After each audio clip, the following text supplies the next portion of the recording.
This is LBC from Global, leading Britain's conversation with Nick Abbot. Hello.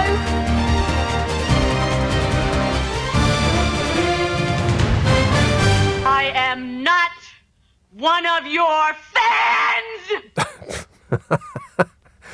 Don't sit on the fence, dear. Tell us what you think. Right, texts and emails coming up from last night. I have to get through about, 10, 12 pages of these closely typed texts and emails and such like before I get on with this show. I've got to finish last night's show before I get on with this show.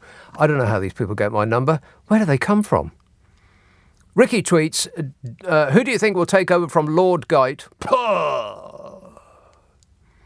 as his ethics advisor? Carrie Johnson, Wilfred Johnson, or Peppa Pig? Peppa Pig World. Peppa Pig World it has Peppa Pig is the right answer. Lloyd texts, cost of living crisis, poppycock. You should have saved when you were younger. You get nothing for hard luck in this world. Spoken like a future Conservative leader, Lloyd. Well done, that man. Sonny in Welland says, Nick, it seems like you're paid to come on... Paid spelt wrong. No, you're paid. You're spelt wrong. It seems like you're paid to come on air every weekend to bash Boris, like most of LBC presenters, while camping for Labour Party. Camping? What does that mean? LBC is now Labour Broadcasting Corporation. Well, what you mean there, Sonny in Welland, is that you once heard something on the radio that you disagree with. And in the interests of free speech, you want the entire station shut down. Free speech warriors on the right are very, very clear about this one thing, that they will go to the ends of the earth. They will do anything at all for the ability to freely say what they agree with. The Labour Broadcasting Corporation. What, like Nick Ferrari, for instance, our headline act? The man whose name is on the marquee, the biggest show we've got, Nick Ferrari, or Andrew Pearce, Steve Allen, Andrew Marr, Ian Dale, Labour, Rachel Bloomin' Johnson. What's its brother? Yeah. Wait a minute. No, sister. His sister, she's his sister, he's her brother. God, it's not that hard. You got me all emotional, mate. Calm down. I'm trying. Lee tweets, each time I listen to your show, I play drunk listener bingo. Tonight I'm on a roll. 45 minutes to get a full house. Keep them coming. He's talking about last night. Last night's audience. Oh, absolutely awful. Not like this night's audience. You look fantastic, by the way. Do you mind if I say that? Desiree tweets, we feed ducks with defrosted frozen mixed veg. They love it. I seriously doubt it. Rob says, if there's one thing I just cannot stand, it's mixed veg. I don't know why, but it's a thing from school. I have mentioned this on the podcast that I do with Carol McGiffin. Yeah, we were talking about this just a little while ago. I do a podcast with Carol McGiffin. Did you know that? No. It's called What's Your Problem with Nick and Carol, in which we talk about old school food. Well, we did a little bit. And for some reason, I don't know why, but that old mixed veg that used to come with pretty much absolutely everything, little cubes of unidentifiable vegetable parts, absolutely horrific. It's making me feel a little bit sick just thinking about it. Well, there's no good reason for it. It's just water and vegetables. But individually, they're fine. But you put them together, hideous, like a torture. Even worse than semolina pudding, if you can believe that. Dowlin Ho says, if you feed bread to... Oh, God, here we go again with the bird thing. Dowlin Ho says, if you feed bread to birds, it will create a selection pressure favouring the birds that can digest the bread better, and thus they will evolve. And who knows, maybe one day one of them could become Prime Minister. Yeah, well, that's a good thought. He says, I mean, the current incumbent is a bird brain. Oh, listener with material. Oh, no. James says, when you edit your podcast and take out the news and the adverts, do you also take out the plugs for the actual podcast? That would save even more time and electricity. Well, that's just good thinking, James. Yeah, we could take out the entire show. Just release Silence as a podcast. Give you a time, a little bit of a time to think. Jackie in Watford says, hello, Nick, don't be sexist. You haven't got old ladies' hands. You're an old man. You've got old man's hands. Get over it. Yeah, it's the... God, I'm looking at them now. Look at my hands. Look at them. It's 2 years of putting that squirt all over them. It's just ruined them. I'll never get a job as a hand model now. Alan in Reigate says, that would be a weird thing to do for a living, wouldn't it? Be a hand model. I guess some people do make a lot of money doing just that. Pointing for a living. Alan, I am registering my disinterest in that profession with by pointing, well, not exactly pointing, but showing a selection of fingers right now, as a matter of fact. Old-looking ones. But you know me, I never complain. Whinging and whining and moaning. Alan in Reigate says, hi, Nick, when you see what Trump did in USA and watch what Johnson is doing in the UK, do you not think they are two cheeks of two peas in a pod? Let me put it that way. Oh, shut up! Yeah, two cheeks of the what now? Two peas in a pod. Yes, absolutely. They're the same person. And whenever they can't get what they want, they complain and complain and complain. I am the most fabulous whiner. And I'm a whiner, and I keep whining and whining. I'm a whiner, and I keep whining and whining. Yeah. It's all activists, lawyers, and enemies of the people, the judges, and Remainiacs who are ruining everything. Got nothing to do with the party that's been in power for 12 years. Goodness me, no. Why would anybody think that? Jeremy in Colchester said, how many more of these have I got? Jeremy in Colchester says, hi, Nick, Rwanda, spelt wrong, is the 4th most densely populated country. UK is the 15th most populated. Yeah, but there's just enough dense people to have you-know-who as the you-know-what. Yeah. Wait a minute. Yeah, 44%, there or thereabouts. Stephen Shoreham by Sea says, Blobbis. Blobbis. Well, that's just rude. Blobbis went to Ukraine and is condemned. Draghi, Scholz and Macron were also visiting Zelensky, confused, says Steve. I have no idea what you're talking about, Steve. I'll try and pass it, shall I? P-A-R-S-E. Or I could just P-A-S-S it. So you're saying that because Blobbis, which is a new one on me, but I will be using that frequently, because Blobbis went to Ukraine and he got condemned for doing so, then we should also condemn everybody else that goes to Ukraine. Well, it depends why they're going. I mean, if they're going in order to avoid a series of hip boos from people in the north during a levelling up northern conference organised by the Tory party, if he's going to skip that because he knows the kind of reaction he'd get, then, he should be condemned. I mean, what's he gone there for?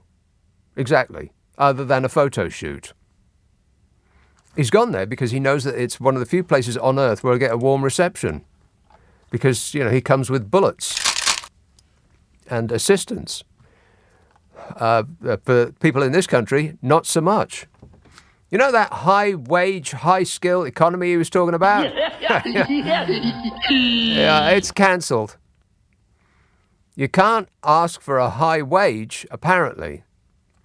Not 5 minutes after he told you to ask for a high wage, you are now apparently cannot ask for a high wage for the benefit of the economy, which is in a really bad state. The same economy that he said was world-leading not 5 minutes ago. Confused? Yes. You should be. Absolutely nothing makes any sense anymore. But I don't think it's supposed to. I think it's supposed to scramble your mind. That's what they're after. That's what they're looking for. Mind scrambling.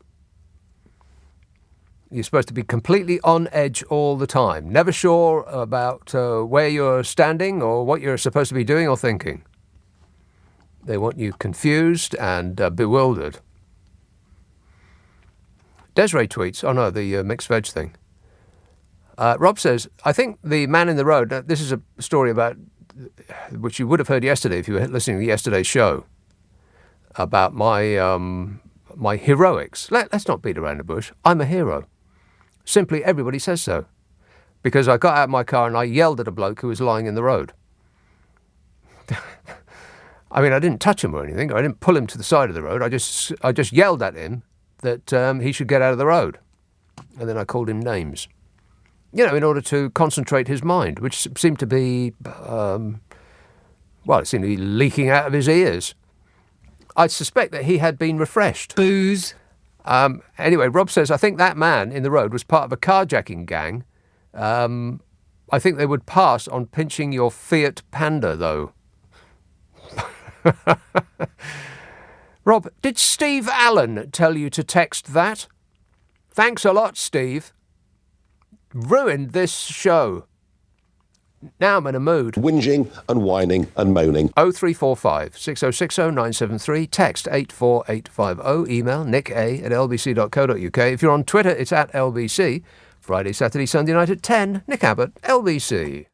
This is LBC with Nick Abbott. Call 0345 6060 973. Tweet @LBC. Text 84850. What in places goes on inside that head of yours? Yeah, beats me. And I'm living here. Beverly, Mike. Hi, Nick. Thanks for taking the call. How Thanks are for you making. tonight? I am super. Thanks for asking. Excellent. Bodger's gone and done it again, dragged our reputation in the world down.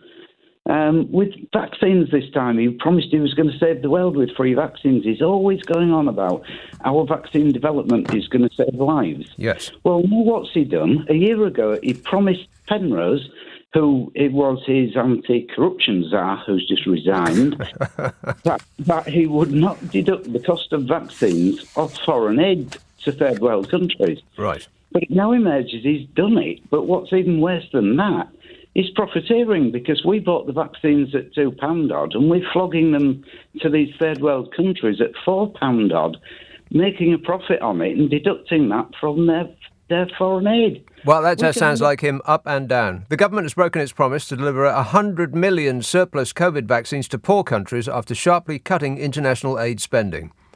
A G7 meeting in June last year, Bodger Johnson pledged to send the vaccines to developing countries within a year to help close the global vaccine gap and vaccinate the world. You only know what Bodger is going to do when he tells you what he's not going to do. If he tells you he's going to do something, then you know absolutely 100% and completely that he is not going to do that. This is just damaging our reputation. Well, I think that ship sailed. The reputation of this country, that ship has sailed and sunk. But I mean, he allies it to me with the Rwanda thing. It is almost racist that the black people get sent to Rwanda, but the Ukrainians can come in. And all the countries that we give foreign aid to are basically non-white countries. Mike, the Ukrainians wouldn't be coming anywhere near this country unless the Tories had been absolutely forced into it. And you know that they were dragging their feet. I mean, that is established fact. They were doing absolutely everything they could in order to say that they were going to do so. It's the same with absolutely everything. They say they're going to do something and then they don't do it. But it's lodged in the mind. Oh, people think they've said they're going to do that, so that's that problem solved. Now we can worry about someone else. It's the same thing again and again and again. And just enough people fall for it again and again and again. Yeah, I'm just disappointed. You're not angry, you're just disappointed. Yeah. Cheers, mate. All right, thanks a lot. 0345 6060 973. Making this country a high-skill, high-wage economy. First time somebody asked for a pay rise? No. You can have a high wage just as long as you don't have a high wage. Those are the rules. Unless you're rich already, of course, in which case, fill your boots. The difference in fortunes between the wealthiest and the lowest earners during the cost of living crisis has been laid bare in new figures. Analysis of official data shows that since the peak of the COVID pandemic, the top 1% have seen incomes rise more than 16%. Wow. Has your income risen 16% in the last 2 years? I'll assume that the answer is no. No. The Office for National Statistics has pointed to bumper bonuses in the financial services business, the financial finagling racket. No! That's the one of the big reasons for the big divide. Did you receive a bumper bonus just for showing up for work? I'll assume the answer is no to that too. Yes. Taking consumer prices index inflation into account, regular wages, excluding bonuses, plunged by the annual equivalent of 4.5% in April. The worst fall since records began, ever.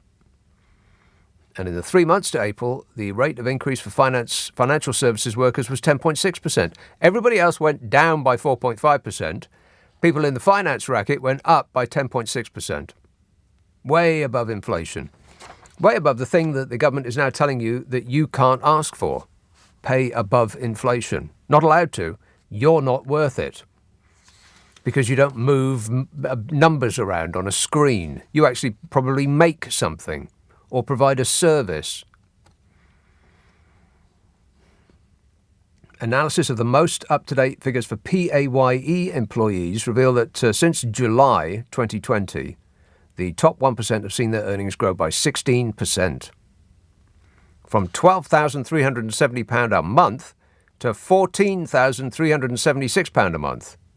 That's the top 1%, which is considerably more than anybody that's working on the railways are asking for instance.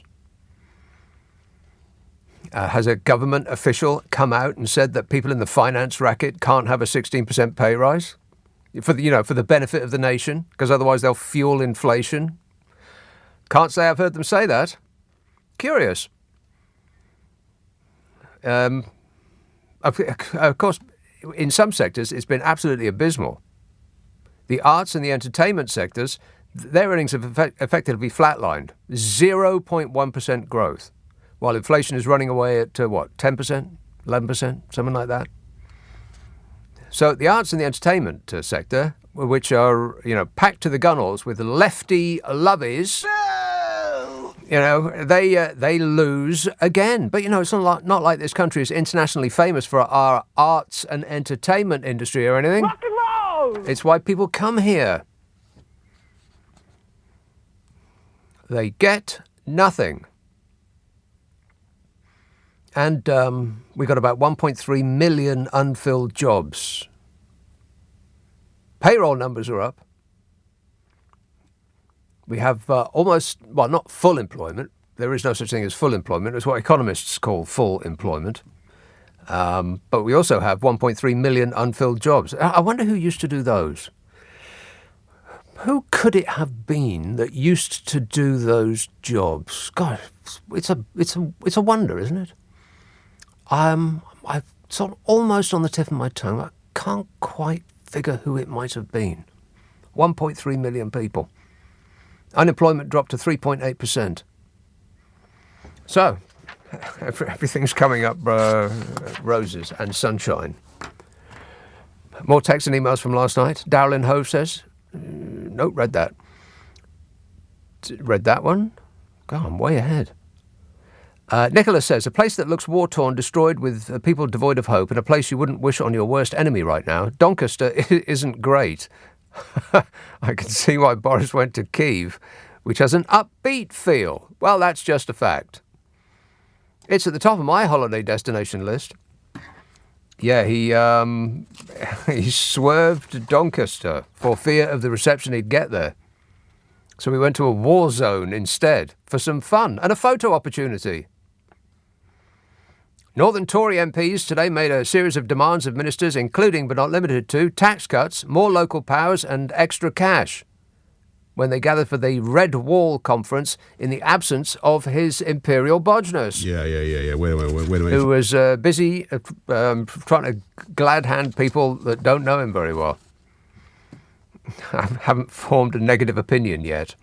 Or perhaps have, and are just, guying him along for whatever they can get out of him. Why not? At their inaugural conference in Doncaster, South Yorkshire, the Northern Research Group, they're all research groups, these people. What's that about? What are you researching exactly? The 80-strong Northern Research Group of Conservative MPs put pressure on the PM and the Chancellor Fishy Sunak to deliver on their levelling up agenda amidst the cost of living crisis. You don't buy that levelling up stuff, do you? At their inaugural conference in Doncaster, South Yorkshire, NRG Chair Jake Berry unveiled the group's mini manifesto. Oh, great. Another Tory manifesto. The one surefire way of knowing what the Tories are not going to do is to read their manifesto telling you what they are going to do. So here's their little scheme about what it is that they're pretending they're going to do. They call for greater devolution of powers to local areas. They won't get that. Including the right to lower taxes. They won't get that. The scrapping of central house building targets. They ain't going to get that. The creation of 2 Vauxbridge vocational institutions in the north to rival Oxford and Cambridge universities. Well, they aren't going to get that. Not their Oxbridge masters. They aren't going to let that happen. Jake Berry also questioned why the Treasury was creating a new northern campus in Darlington when the whole Whitehall department could move to the north instead and have a smaller London campus. Well, they ain't going to get that either. Fishy Sunak doesn't want to work in Darlington. Mr. Twinkle-Toes billionaire, I bet the sat-nav in his car would commit suicide rather than take him to Darlington. The PM had been due to address MPs at the Northern Research Group conference, but instead ran away to somewhere they haven't figured out that he can't be trusted yet. Because they've got other things on their minds. You know, they're busy, what with being in a war and all. Oh, what a way to run a country, eh? Dreadful. The PM had been due to address them, but did his usual. His appearance in Doncaster would have been an opportunity for him to build bridges with Tory MPs after his battering in a no-confidence vote earlier this month. But as people in London will tell you, Boris Johnson doesn't build bridges. It's another one of those I'm gonners. I'm going to do this and I'm going to do that. Right. How's that bridge coming along, Bodge? I can't comment on that. Following the Tories' success in Labour's so-called red wall areas at the 2019 general election, the Northern Research Group. There's always something sinister about any these groups. They always call themselves the Research Group. Don't you find that a little bit sinister?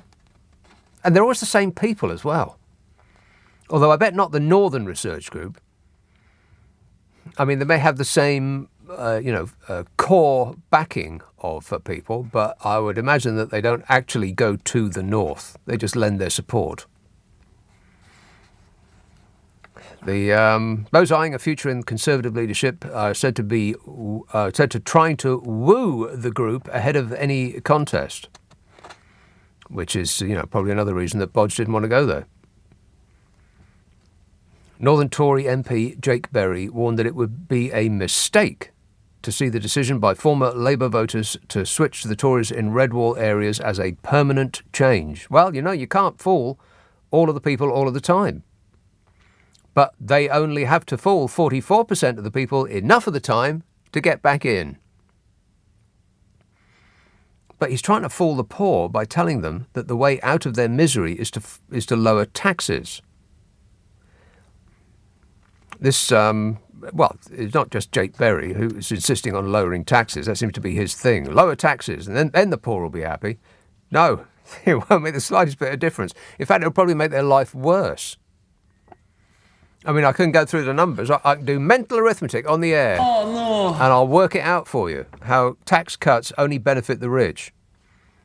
But it is the refrain, and that's what they're trying to persuade you, that if they just cut taxes just a little bit, which of course they'll do immediately before the next general election, they've said the quiet part out loud. Fishy Sunak actually said that. You're not supposed to say it, Suni. You're supposed to do it, not say it. You ain't supposed to tell us the plan.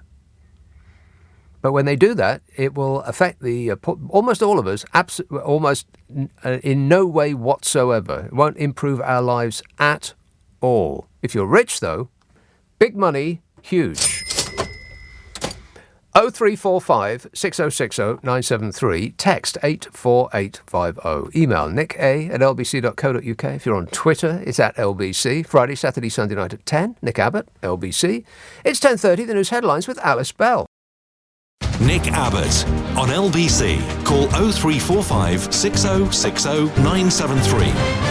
Right, so what are we doing? Carol, it appears that we're screwing over the third world in order to make a quick profit. I am stunned. I appreciate my first caller bringing this to my attention. The government has broken its promise to deliver 100 million surplus COVID vaccines to poor countries after sharply cutting international aid spending. So here's what we're doing to the third world. We're persuading their highly skilled people, like nurses and doctors and engineers and so on, to come and work here because they will get the paperwork to come and work here, which is the very people that those third world countries need the most. While at the same time we're cutting the aid to those countries, thereby reducing their ability to hang on to their highly skilled young people. And we're making a profit off trying to protect them from a worldwide pandemic. Other than that, we're being guided by our faith. At a G7 meeting in June last year, Boris Johnson pledged to send the vaccines to help developing countries to help close the global vaccine gap and vaccinate the world. That's what he promised. Liar! Yeah. You only know what he's not going to do when he promises to do something. But a year later, the government has barely delivered a third of the number of promised jabs, with just 36.5 million deployed as at the end of May, which is somewhat down on the 100 million that he said he was going to. The backdrop of the failure is in stark... the backdrop to the failure to deliver is a stark vaccine divide across the world, with just 1 in 5 Africans having received a single dose, compared with 65% of all people worldwide. The World Bank expects 198 million people to be pushed into poverty across the globe this year as a result of the pandemic. 198 million people. The Prime Minister pledged to Parliament last year that the vaccines would not be funded by taking money from the existing aid budget, a vow he appears to have broken. Can you believe that? Yes. Statistics for aid spending last year show that £100 million was taken out of the UK aid budget to cover the cost of the surplus coronavirus vaccines sent abroad. So he said he was going to give the vaccines, the extra vaccines that we have, going to give it to some of the poorest and most needy people in the world. So he lied about that. He also said that he wasn't going to cut aid spending in order to pay for those vaccines, and he lied about that. But it's even worse than that. Labour accused the government of profiteering from the pandemic. Well, their mates have, so why not? Why shouldn't they?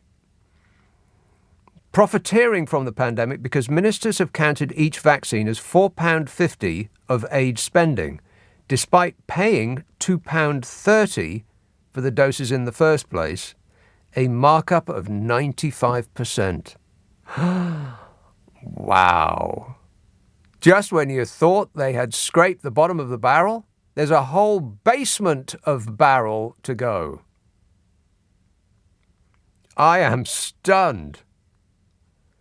Huh. I'm putting together a podcast called The Nick Abbott Habit, and I'm going through old shows, and it's from... the old shows are from the beginning of the pandemic, sort of February, March of 2020. And it's quite interesting listening to how we were talking about it then, because it hadn't quite hit us at that time. People were just beginning to talk about... toilet rolls disappearing off shelves and the impossibility of getting hand sanitizer gel, that kind of thing. And looking online at people putting bottles of hand sanitizer gel at like 100% markup or worse than that, like £10 for a little bottle of squirt. And how awful those people were, we were saying. I was just editing it today. It's coming out on Monday. It's called The Nick Abbott Habit. And we were deriding people who, were profiteering from a disaster. Turns out Our leaders are doing just that. Yeah. Wait a minute. I'm just, just when you thought they couldn't possibly get any worse, they do. Incredible. I give up. Well, I don't give up. But I'm not disappointed anymore.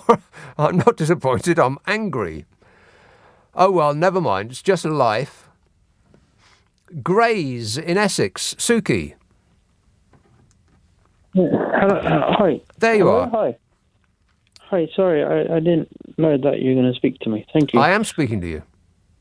Okay. Do you want me to put you back on hold?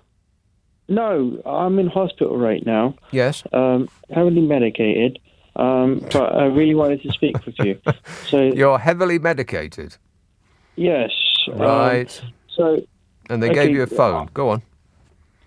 I believe you. I'm Go allowed ahead. a phone, so I'm allowed a phone. However, it's very quiet in that hospital. Well, it's night time right now, so yeah, it is. Should you be making a noise at night in a hospital, in this pretend hospital that you just made up? This isn't actually what you called about, was it? Not what's on my screen, anyway. Where did the hospital part come in? Is that something you thought up while you were waiting? No, because I am actually with the NHS right now. You're with I'm the in between NHS? jobs. What does that mean? In terms of, I'm in an NHS hospital, Basildon Hospital. Yeah. However, I can't take a private hospital because I'm in between jobs right now, but I've paid thousands and thousands because I earn a lot of money every year normally, but I don't see any, and my wife is a nurse, and we're both being screwed over, and I don't see the benefits of this.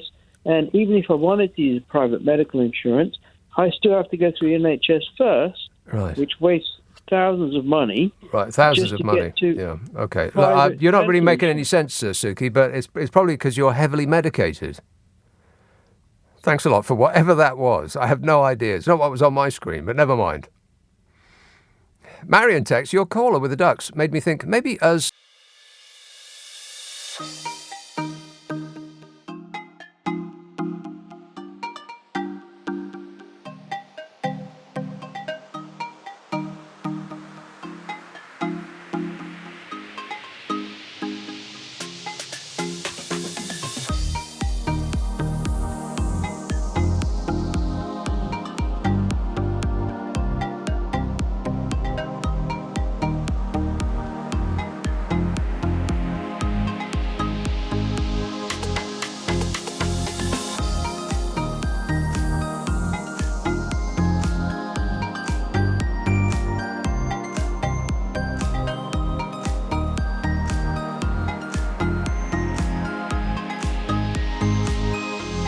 old adults are getting things wrong. Maybe we should try to explain big political ideas. Maybe we shouldn't try to explain big political ideas. Maybe we shouldn't try to bring history into points we try to make. Perhaps we should make all things funny on TikTok, like Nadine Dorries. Seriously, though, how do we get out of this mess? Says Marion. I think we're stuck with it, Marion. No kind of way to run a world, but, there it is. Patrick in Guildford says, Labour's mantra running up to the next general election should read, stuff Brexit, get Boris done. What do you think about that, Budge? He's thinking about it. Gary in Suffolk says, on the James O'Brien show, a lady phoned in to say that she had seen a video on the internet of a seagull eating a puffin. Not a penguin. We're not talking about biscuits now. An actual real-life puffin. Swallowed it whole and alive, said Gary. That is delicious and fresh. Puffin's a big thing, though, isn't it? How does a seagull eat a puffin? I think somebody needs to correct seagulls. I mean, there's too many of them. They're too blooming loud. They poop everywhere. Disgusting. And they're bold. A little bit too bold. I mean, you can't enjoy your chips on the beach for fear of some squawking nightmare is going to fly in and nick them from you. You'd think that the human race would have devised some way to correct them. But you can't do anything about them. Apparently it's against the law. They're protected. I don't know why. I think we need protecting from them, not the other way around. Jane in Birmingham says, do you think the Eurovision will be transported to Rwanda? Do you think Eurovision will be transported to Rwanda? Excellent point there, Jane. I don't know. It depends if it upsets Priti Patel or not. Maybe the whole thing will just get an ankle tag. What's happening in this country? I really got no idea, but whatever it is, it seems to be picking up speed. It's not like they're running out of ideas. It's actually getting worse by the day. Waz in Derby, if that is indeed your name, text, to be fair, Nick, I'd rather go to a place that has just been shelled rather than Doncaster. Well, no, there must be something good in Doncaster. I don't know. I'm not an expert. I don't believe I've ever been there. But it can't be all bad, Waz. Plus, what's so great about Derby, by the way? Doncaster. I mean, it sounds nice. I bet it's a wonder in every regard. I've just got no idea, that's all. James says, yeah, but Nick, all these vaccines... Oh, no, not vaccines. Word that looks like it. You know, after the last 2 years, I do tend to go straight to vaccines if a word begins VAC. James texts, yeah, but Nick, all these vacancies don't mean jack. We're full. Well, you know, it's very difficult to tell whether people are joking or not. I'll assume that you're joking, James. Full. Yeah, we got 1.3 million jobs that are empty because 1.3 million people don't live here anymore because, and coincidentally, we were screaming at them for 5 years to get out of our country. And they left, which was pretty unpatriotic of them, I thought. Don't they love our country that we were yelling at them to get out of? Yeah, they're gone now. And all of those jobs that people said that British people wouldn't do, British people aren't doing. So they ain't getting done. Never mind, it's just, you know, the decimation of the farming sector and the ruination of any self-reliance that we have on producing our own food. Nothing big, just dinner, that's all. And everything else that we make money from, you know, the services sector, for instance. How many help wanted, desperate help wanted signs have you seen lately? That's not a good sign. That is not a good sign. It's a bad one. If it stays in the window for a long time, it's a bad sign. Roger's text, I can't see how the arthritis can prosecute a pigeon for exceeding the speed limit. What? I'll assume... Now, this is probably in reference to me saying that I once saw a speed camera flash a pigeon that flew by it. I wouldn't have thought it would something that small would have set it off, but I guess if it flies really close to it, the camera doesn't know the difference between something close that's big, that's small, as opposed to something that's far away that's relatively small. But I don't know where arthritis came into that, Roger. I'll assume predictive texting has foiled you again. Always check your text before you hit send. I mean, that's just good manners. Be polite! 0345 6060 973. Text 84850. Email nicka@lbc.co.uk. If you're on Twitter, it's @LBC. Friday, Saturday, Sunday night at 10. Nick Abbott, LBC. Nick Abbott on LBC. Call 0345 6060 973. Listen to him. He knows everything. 0345 6060 973. Here's a call in Maidstone. Hello, Joan. Hello there. Hello there. Hi. I don't know if you heard on the news some time ago that the reason why he's gone to the Ukraine was for building projects after the war. Right. Well, you know what, Jane? Joan, I mean, we're going to call you back because I've got a horrible echo on this line. You hear that? Really? Yeah, it's terrible. I'm hearing myself back like about half a second after I said something.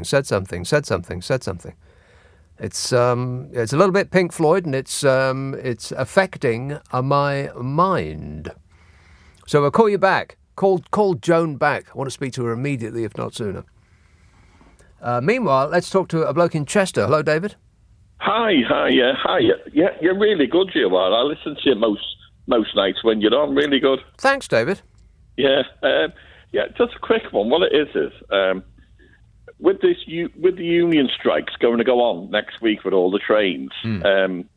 I think Labour should do a lot more as well, because their trade unions, they should look at over public there. If they want to help British public, why don't they say anything and try and sort out all the strikes? Because a lot of them MPs, the top MPs, as Abbot said this week on Question Time, he said about a lot of the MPs with trade unions, they get paid up to £20,000 each off the trade unions.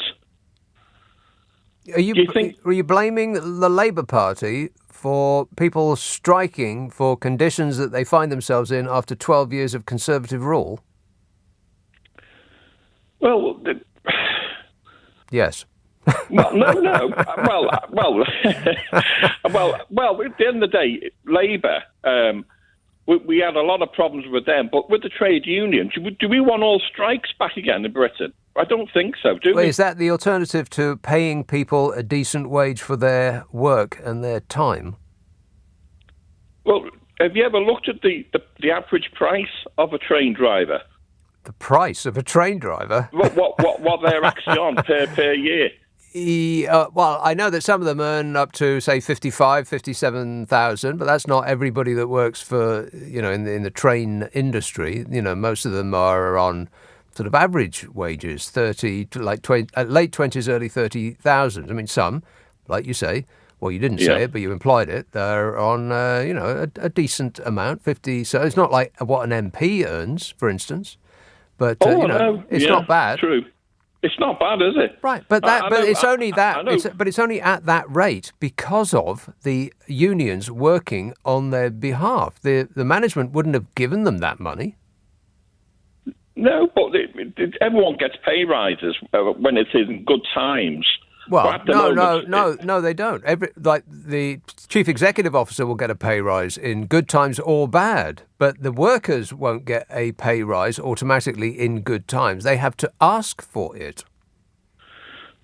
Well, if you're in a proper union shop, usually 9 out of 10, you do get a pay rise mostly every year. Exactly. Coincidence? Union shop. If you're in a union, yes. If you're in a union. Right. But the problem is, why is union paying the MPs for Labour?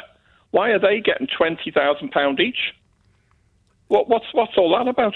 Labour, all Labour MPs are not getting £20,000 from unions. Well, all the top MPs are. Someone on your show the other day, and someone mentioned it to Andrew. Andrew, on a Sunday morning, he was told about someone came on, official, and said a lot of these MPs are getting up to £20,000 each. Well, you've sort of watered down your story a little bit there. A lot of MPs are getting up to £20,000. £20,000 is a different story to all MPs are getting 20,000, because up to clearly includes the figure 0. But if you listen to Andrew, what he said, if you can find out what he actually said and look it up. Which Andrew are we talking about? On a Sunday, he used to play tennis years ago. Andrew Castle? Yes. Right. Yeah. Well, he had a call in from someone what was brought in from your show, and this lady said all about a lot of the MPs in Labour. But who was this lady? I'm not too sure. I didn't remember. But, no, she was official. Someone brought him in from your company. Some random caller. Yeah. No, it wasn't a random caller. It was official lady what was brought in. But official of whom? Official of whom? I'm not too sure. I forgot now. Okay. Well, that's excellent detail on that story there, David. You've got me convinced. It doesn't make any difference whether Labour MPs get paid 20,000 or 120,000 from various unions. I mean, if you want to look at how political parties are funded, look at the Conservative Party, who get most of their money from a very, very few number of fabulously rich people, as opposed to the Labour Party, which gets the majority of its money in small amounts from an enormous number of people. Now, which party do you think will be acting in the interests of the largest number of people? The one that gets all of its money from a very few very rich people, or the one that gets all of its money from a vast number of people who donate a small amount? Well, why does the money go to individual person? Like the money goes to Labour, its individual person gets a lump sum into their accounts. Right. That's well, what I don't know. I don't know who it is that said that, and neither do you, David. And I don't know what it is that they're talking about, and it wouldn't really make any difference one way or the other. But so back to your original point about blaming Labour for the problems that workers have and are facing after 12 years of Conservative Party rule. After what period of time of Conservative rule do they accept that things in this country have perhaps something to do with them rather than blaming everything on the Labour Party? Is it 15 years, 20, 100? But do you listen to your show? Like a lot of your. Do I listen to this show? No. I know. A lot of them know are always. I'm busy when this show is on. Conservative, aren't they? Yeah. They're always bashing about Conservative. Well, the Conservative Party has been in power for 12 years. Of course they are. I think they're doing a good job. I think they're doing a good job. Okay, explain good. What do you mean by good? Well, you think they're acting in an ethical way? Well, I do myself. You do? I think, and what makes what makes you say that, David?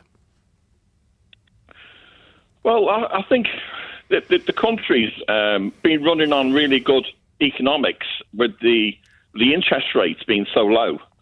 And the country is being run on good economics. We've got just about the worst economy in the G7 of all major economies.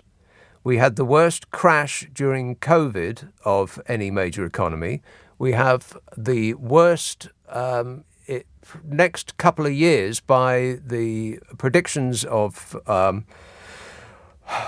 all major economic groups that we're going to fare worse than any other major economy except for Russia. Which part of that sounds good? Well, it all sounds like what you're saying is going to be gospel, but will it be? Because at the end of the day, everyone's going through bad economics at the moment through all the different countries. Yeah, but not as bad as we are. But look at the money Conservatives have paid out to keep a lot of these businesses all up and going. They had absolutely no choice. Every country in the world did the exact same thing. What every other country in the world did not do was to lose billions and billions and billions and billions of pounds to, well, we've got absolutely no idea. I mean, they sprayed tens of billions of pounds up the wall on a phone app that doesn't work. No other country in the world did that. No other country in the world, as far as I'm aware, spent billions of pounds on PPE equipment that didn't work or didn't arrive.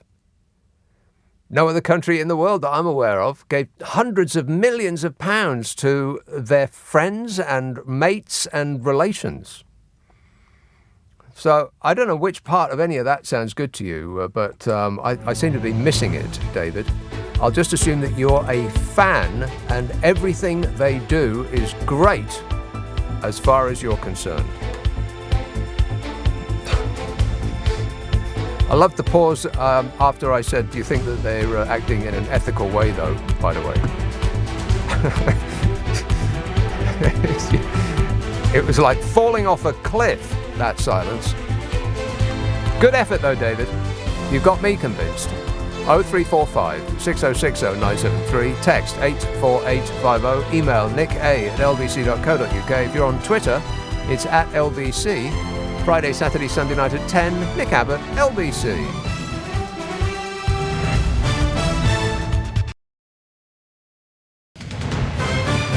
This is LBC from Global, leading Britain's conversation with Nick Abbot. Okie dokie.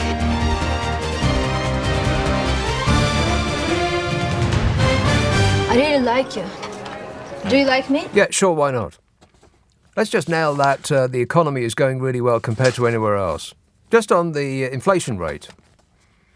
Here's a list of European countries and their respective inflation rates compared to ours. And we'll start with the lowest inflation rate first. Liechtenstein, wherever that is. Then Switzerland, the Faroe Islands, and then France. Now, we're talking about the lowest inflation rate, and we're starting with the lowest first, and then we're going higher as we go down the list, okay? I wonder where we are. Well, let's read on and find out. So, first of all, Liechtenstein, 2.4%. These are April's figures. The last for which I could get, April or May, the last months for which I could get these figures. So, smallest first, 2.4%, Liechtenstein, then Switzerland, then the Faroe Islands, then France. And we're going from smallest to largest in rate of inflation. So, from France, we go to Malta, then Finland, then Norway, then Sweden. Gosh, I wonder where we are on this list. Sweden, and then Albania, then Luxembourg, then Italy, then Denmark, Iceland, Ireland, Germany, Austria, Portugal, the Euro area in general, the European Union average, then Slovenia, then Spain, then the Netherlands, then Belgium, and then us. We're last! But that last guy that I was talking to, he is perfectly satisfied. He's absolutely sure he's made the right decision. And he's sticking to it. Digging his heels in. Because, otherwise, loss of face. Wouldn't want to admit you've been had. 0345 6060 973. Sanj in Wokingham says, "Hi Nick, I love the way the Tories go on about British jobs for British workers and then hire a Spanish airline company and staff for the Rwanda flight. Let's hope Bozo has gone on Rwanda Airlines to Ukraine and the return flight is to Rwanda. At least all of that money would not have been wasted. And if all his paperwork checks out, there's no way back. Not even by car." Yeah, £500,000 on that plane. It's not about saving money. It's costing us a vast amount, this performative cruelty in order to please their fans. £500,000 for a plane that we sent back because it was empty. Because activist lawyers actually acted to uphold the law. Which apparently makes you an enemy of the people in this country now. Weird way to run a nation, isn't it? Seems strange. Never mind. It's just life. Let's have... hey, did we get that nice lady back? Yeah. Where is she? What? Oh, there she is. Maidstone. Hello, Joan. That's it. Yeah. Joan. Oh, no, it's back. Yeah, I tell you, I don't know. By the way, Andrew Castle, I've heard him. Yeah. I knew who it was as soon as he said Andrew. That was really weird, Joe, because at the beginning of this call just now, I was getting an echo, and then there was a crackle on the line, and then it stopped. I think but you had to listen to this bloke. This is what it was. I think we are being listened to. Good-o. Anyway, I don't know if you heard about Boris Johnson's plan. It was said on the media. Which one? That the one that he's gone to the Ukraine to build it better. Build back better. Yeah. So what it amounts to, really, of course, we'll be providing the money, and he's had a good pandemic, as it were. With all those, the money has just flooded in. Mm-hmm. And so they always say about a war, you have a war and all that. Disaster, he thrives on it. Yeah, he does. He thrives on disaster, chaos, and division, which is he'll find in vast amounts. It frightens me to death because so many people now say, "What about the nurse?" I'm connected with Madam, making a difference in Maidstone. We have food banks, homeless, you name it, whatever. Oh yeah.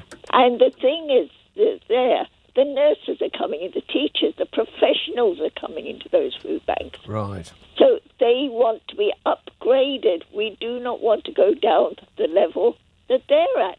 Yeah. This is what the unions are for. Exactly. And I wish to goodness people would listen. Well, people are being divided to fight amongst themselves, which is a classic tactic, and it works pretty much every time. Yeah, but we must still sound out loud and clear. Onwards and upwards, my dear. Yeah. All right, good talk to you. Thanks a lot, Joan. Finally, Okay, we speak. I'd forgotten that. Shamefully, I'd forgotten that Joan was there waiting. Sorry about that, Joan.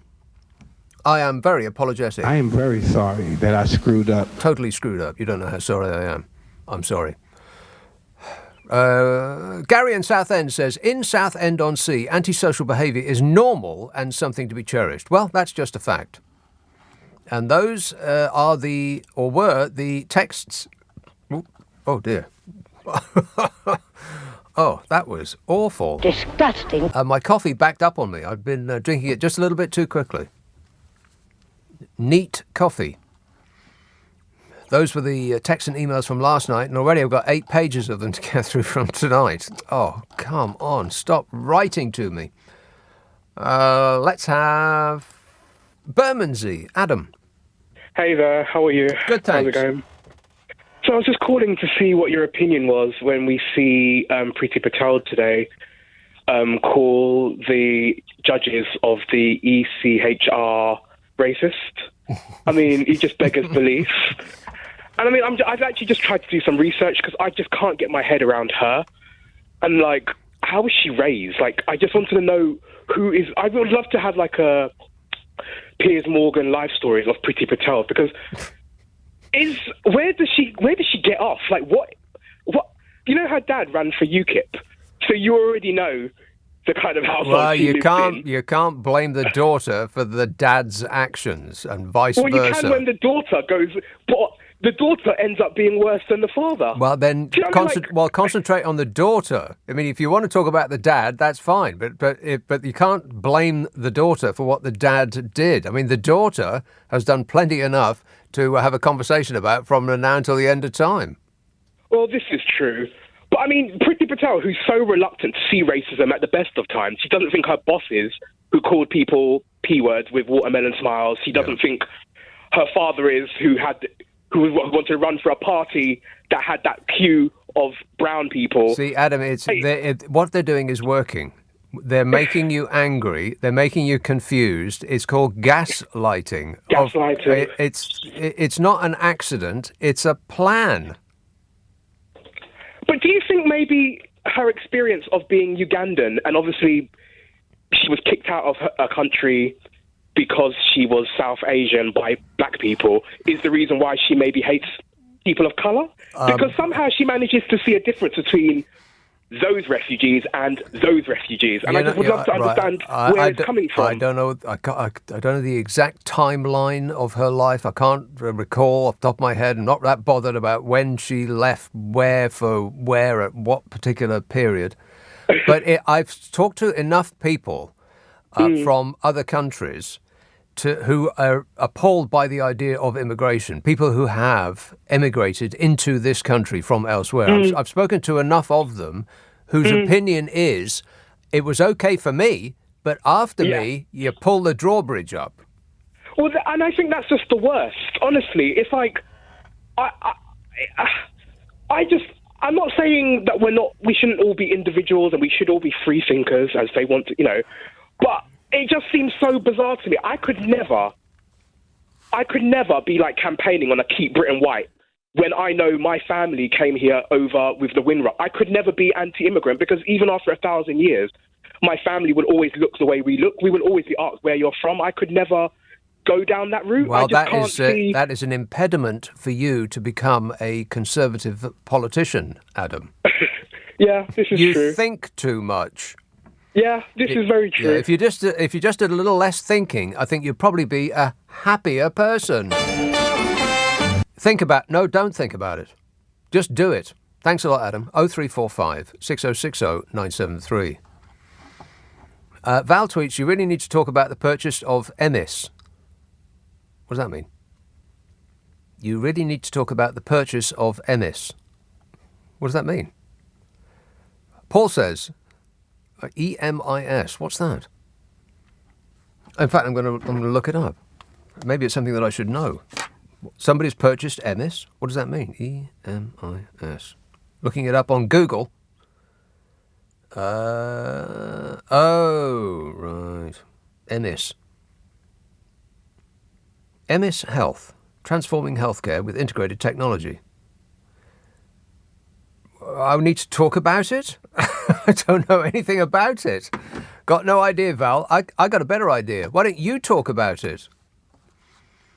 0345 6060 973. Paul says an ethics advisor to Boris Johnson is as much use to as a fitness instructor in a graveyard. Rona says, tonight we just watched Pick of Destiny and I heard, yeah, dude. And I chuckled and mentioned to my husband, that's one of Nick Abbott's jingles. He said, ooh. I called him a heathen. Well, he sounds like a wrong un to me, Rona. I'll give it 6 months. Yeah! Dude! I haven't seen that film in a good long while. It should be at the top of my list. Let's have a call from Tavistock. Hello, Rose. Oh, hello, Nick. Rose. Absolute. Yes. I'm getting more and more nervous. I think it's because I've lost my oomph since the eviction, you know. Oomph? Oomph, yes. What eviction? But, well, I've lost my home of 18 years, you see. And that's partly why I'm talking about birds, I suppose, really, because I had, 30 species used to visit or nest there, and I'm now somewhere where I haven't got any much of a garden, you know. Oh. Anyway, that's beside the point. Yes, I've lost my confidence, rather. I can tell, because I used to ring you up and sort of go on about stuff. Mm. And then, well, maybe you just haven't brilliant. spoken to me in a while, and, you get back in the swing of it. Are you feeling a little bit better now? Oh, yeah. Yeah. Yeah, just concentrate on pushing your shoulders down and adopting an upright position and take a deep breath. And then out. Oh, you feel better now? Hysterics again. Yes, I do. Yes, I Great. just quickly say. I feel better. I feel like having a little lie yeah. down at the moment. I'm so relaxed. Right. Brilliant show and so much going on, but I'm going off at a tangent, Yes. really, with the birds again. Right. I love tangents. Oh, good. Well, it's all tandem, you could say. But the stuff yesterday about feeding what ducks eat and everything, it just started me thinking about all the different foods that are needed by different birds. And, you've got the finches with their special beak because it's all seeds. Oh, and yeah. then, yeah. And if you There's put such a out, blast of colour when like a goldfinch. You get goldfinches? well, exactly. They're not yes, really they gold, are. though, are they? They're sort of red and brown and all sorts of colours. But they're hooligans. They would. Because I used to put a bird feeder out, and occasionally like a robin would come along. And robins have feathers; they're all sticking up out in odd places because they get into fights a lot, don't they? Robins. They look cute and bouncy and nice, but they're very, very fighty and aggressive birds. If a robin was, I was going to say 6 foot tall, but if it was 2 foot tall, we'd be running, screaming away every time we saw one because they're very, very violent. I feel you exaggerate rather, Nick, I must admit. No, I think robins, they're very, very aggressive to other robins, not to us humans. They like us because, they think, oh, those big waddling sacks of fat, they're going to unearth a worm in a minute. I'll follow one around. Yeah, they're not trying to be our friends.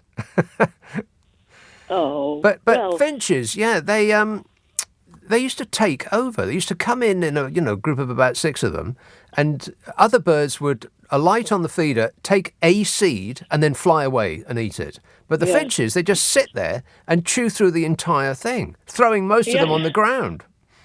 Very rude. They do tend to toss them about, yes. Yeah. Well, anyway, so you've got the finches, and then if you put suet balls out, you'll get little flocks of about half a dozen of those exquisite long-tailed tits, which are the tiny, pinky little things with a great long tail. Yeah, they like that but stuff. But then you see, yes, leading on to what I was thinking, there are so many birds which depend entirely, almost entirely, and in some cases like the swifts, absolutely entirely, on insects, which is, becoming a problem because we're tending to obliterate Kill 'em all, insects. yeah. And really, it's an awful lot. I mean, you've got your swifts, which never go on the ground at all. You've got your swallows, which depend entirely on insects, and your martins, and then most of the warblers. Can you imagine, though, getting up in the morning, like first thing in the morning, even before the sun's up, you set your alarm, as a little bird, you set your alarm at 4, and you get up and you've got to face another day of eating insects. Oh, what a life, eh? Well, I know, but you see, and of course, what starts it all off is the blackbird singing in that utterly heavenly way. Yeah. But I wouldn't sing that well, I don't think. My song would not be that pretty if I had to spend the day eating insects off the ground. Oh, well, blackbirds aren't... well, they eat everything, don't they? Worms and slugs. Don't go there. No. But then this led me on to... I was back in my mind where I was the other day, actually. I have got somewhere, roof over my head. I've got a place. Good. And I went off to the little church on top of the big rock where the swallows are, and this little soul, Nick, I mean, really, they've nested right immediately as you go through the archway into the porch this time, not further back up in the ceiling, just under this rafter. Yeah. And there she is, or he, with this little head sitting on this nest. And I just went, oh. But the odd thing is, if you say to somebody else, like a tourist or something, the swallows are in there, 9 times out of 10, they're not really interested. And it's Tourists, really worrying. eh? Well, anybody, actually, even locals, I mean, the church warden wasn't bothered, really. She said, they bump into you half the time. And I mustn't actually, she might be listening. I shouldn't have said that, really, because I don't know the lady. But see, the point I'm trying to get at is that I've come across this so often, even with people I know quite well, And what hope is there, really, of saving nature if people aren't awestruck by these things? And they don't seem to be anymore. No. You're quite 9 right. times out of 10, they don't seem to be. Yeah, It's we're totally awestruck disheartening. by... I thought they'd be jumping up and down when I told them, We're awestruck by the David Attenborough show, but things that we see on a regular basis, we're not awestruck at all, despite the fact that we should be. You're quite right. Plus, but they're not seeing them on a regular basis because they're not looking. No, the song they make, That's so my beautiful. Yes, well, not swallows. Yeah, that's exactly. That was a recording of a swallow made yesterday. You should recognise that, Rose. Absolutely. Yeah, sounded like a swallow to me. Anyway, got to go, Rose. Thanks a lot. 0345 6060 973. Text 84850. Email nick@lbc.co.uk. If you're on Twitter, it's @LBC. Just checking, have I done the break yet? No. So I'm just in time. This is LBC with Nick Abbott. Hi, honey. How are you? I'm super. Thanks for asking. 0345 6060 973. Let's have, who's been waiting the longest, be totally fair about this, Barnet. Ollie. Hi, Nick. How are you? Good, thanks. I'm big fan. Listen quite a lot on my way back from work. Thanks. Just called up to kind of discuss. I have just finished studying, training as a chef. A chef? Yes, you are in high demand. I see signs for chef wanted everywhere. Well, this is the exact reason I call. It's no better time to qualify, and unfortunately, it's an industry that's crying out at the moment for staff. Everyone, front of house, back of house. My current job, I walked in with a 10-minute interview and a 2-hour trial shift. So it's and I think for people to turn around and shun away people that want to work and want to come here and earn a living, it's silly. It's they're often. I know I haven't been doing this long, and no, you're talking about refugees, people who are coming here. I mean, they call them economic refugees, as though that's a bad thing. They want to earn money through which they would pay taxes and help the economy. I'll tell you what, I'm only starting my working career, and I've only, been working in kitchens for 3 or 4 years now.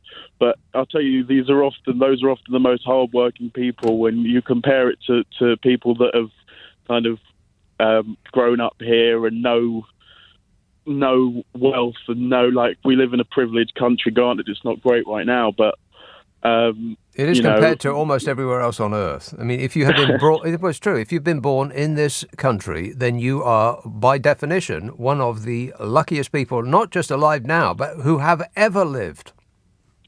I myself don't forget that each day, and I think that it's very easy for people to turn around and go, "Oh, we can't. These jobs aren't going to get taken, and they're going to take our jobs." But I'll tell you, my college year, I've done 3 years. We started off with 120 pupils in the first year, and we're down to about 25, 30 in the last year. Right.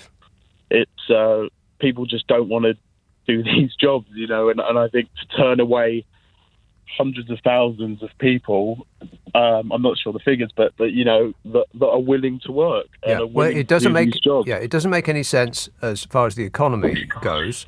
It doesn't make any sense as far as your sort of moral obligations are considered. So what's left? The only thing it makes sense is politically.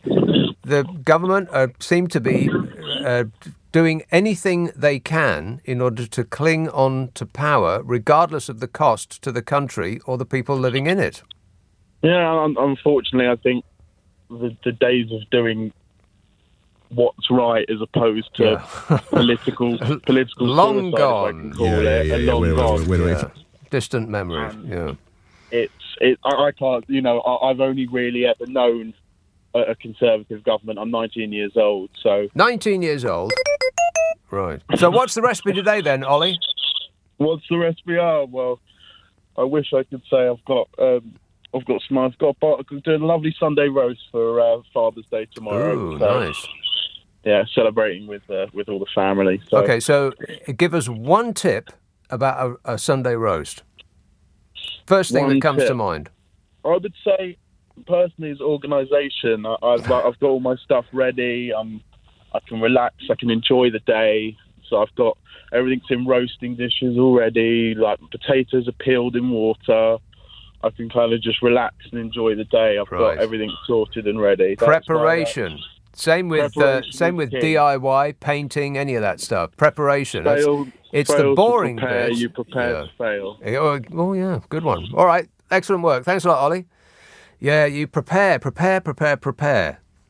which is it's the boring part because you don't seem to get anywhere. But like if painting, for instance, if you're going to do a painting job, then the boring part seems to take forever.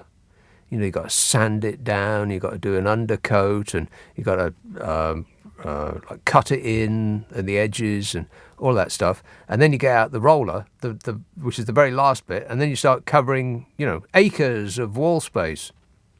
But the bit up to that goes on for, it seems like an age, and you don't get anywhere. But it's the important part. There you are, you see. Preparation. 0345 6060 973.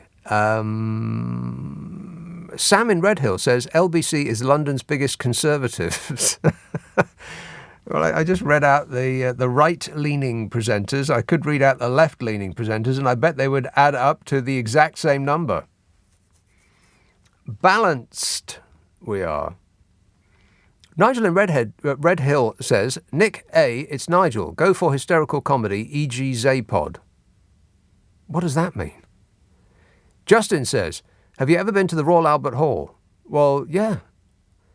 I saw a ballet today in a private box and felt like Julia Roberts in Pretty Woman.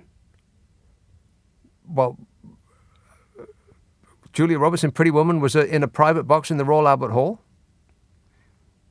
I mean, I saw that film a long time ago, but I don't recall that bit. I thought she was a prostitute in Los Angeles. Do you mean to tell me that sitting in a private box at the Royal Albert Hall made you feel like a female prostitute in Los Angeles, Justin? Because if so, that seems a bit weird to me. 0345. But I'm not criticising your choices as a human being. 0345 6060 973. Text 84850. Email nicka@lbc.co.uk. And if you're on Twitter, it's at LBC. It's 11:30 on LBC, the news headlines with Alice Bell. This is LBC with Nick Abbott. I think he's betraying a quite stupefying ignorance. Thanks, Bodge. You're the best. Joanne in Hales Owen says, Nick, you are incorrect. Oh, what? Nick Ferrari is not the headline act now on Labour Broadcasting Corporation. It's that lefty woke James O'Brien, says Joanne. Well, I'm not sure that that's entirely correct there, Joanne. It was in, I don't know what the exact figures are, but it was sort of an anomaly.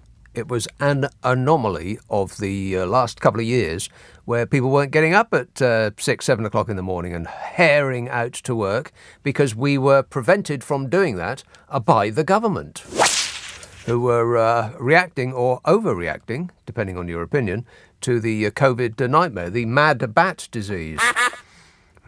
So people were waking up later, and so their breakfast coincided with the James O'Brien show rather than the Nick Ferrari show. But Nick Ferrari is still the headline act, because Nick Ferrari does breakfast. But I would suggest that his the person that follows him is the absolute best person for the job, James O'Brien. I don't think there's anybody in the country who could do a better job at following Nick Ferrari than James O'Brien, because, I mean, they're completely opposite, and they do totally different shows. I don't think that there's not off the top of my head can I think of anybody that could do a better job than Nick Ferrari. I mean, because he's got the lot. Now, I know I've said this before, so I won't bore you with it, but I'll just go through what I think that is great about Nick Ferrari. He can do tabloid and broadsheet. He can do empathy. He can do inquisitorial. And uniquely, the bit you can't teach, he can do funny. And he does all of those things seamlessly. And it might sound like it's easy when he's doing it, but believe me, it isn't, because he's got all of this stuff coming at him all the time. And the fact that he can just juggle it all and, wrap it up and put a bow on it every single day is pretty blooming good going. There's no one that can touch him for that. And then following him is the complete opposite of that. And James O'Brien does, long thought pieces. Which is the opposite of the very fast-moving Nick Ferrari show. So, I mean, for a 1-2 hit first thing in the morning, unbeatable. But I think Nick Ferrari's name is still on the marquee. I mean, it's not like Tom Cruise, where his name is above the title of the film. LBC comes first, and then let's put them side by side on the same level, shall we? Nick Ferrari, James O'Brien. How I have managed to wheedle my way in here, I don't know. Let's have Guildford. Hello, Peter. Hello, Nick. How are you? Great, mate. Yeah, I asked you